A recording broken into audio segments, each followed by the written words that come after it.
On the 18th of February 2013, David Papps, the Commonwealth Environmental Water Holder, launched the Clark's Floodplain project.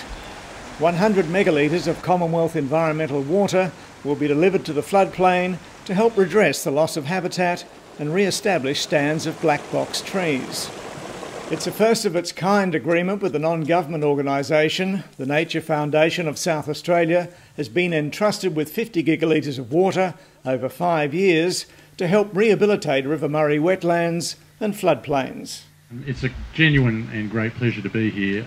I've been Commonwealth Environmental Water Holder for about 8 weeks, and this is my first formal function, and I can't imagine a better place to be than standing here talking about this project with the rush of the Murray River behind us through the lock. It's just a fabulous project, and I think a portent of things to come. The River Murray system's been modified by our activities for over 100 years now. Areas like this have suffered as a result of that. It's not just the most recent drought, but it's also just what we've done to the valley over the last 100 years. So now that the opportunity's there with the environmental water, it's time we actually did something with it and did some good. Here we have a group of irrigators, a private landowner, and I have to thank Steve for his contribution to this project and for allowing us to work on his land. Working with a non-government organisation, the Nature Foundation of South Australia, to deliver on-ground environmental outcomes, tangible benefits that over time we will all be able to see. And I think that is the perfect essence of localism. And in this case, of course, the Commonwealth providing up to 50 gigalitres over 5 years, our contribution to making this work. Collaboration is really crucial to the success of this project.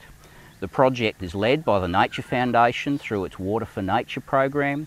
All of these different groups have come together and collaborated to make this a successful project. Now is an excellent time to be doing environmental watering here because we're following on from 2 really quite wet years. We've had huge flows in the River Murray, which we haven't seen for a long time. We had a drought and now we've got a really wet period, and we've got lots of natural recruitment, little seedlings coming up, and we want to keep those alive so that they become part of the woodland and help the woodland recover here on the floodplains of the River Murray. Clark's floodplain is really important as an environmental watering site because it's adjacent to the Catarapco Conservation Reserve on the other side of the river, and so it will help us expand the floodplain woodlands beyond what's already preserved in the conservation park. This is a great example of the reality that we work within.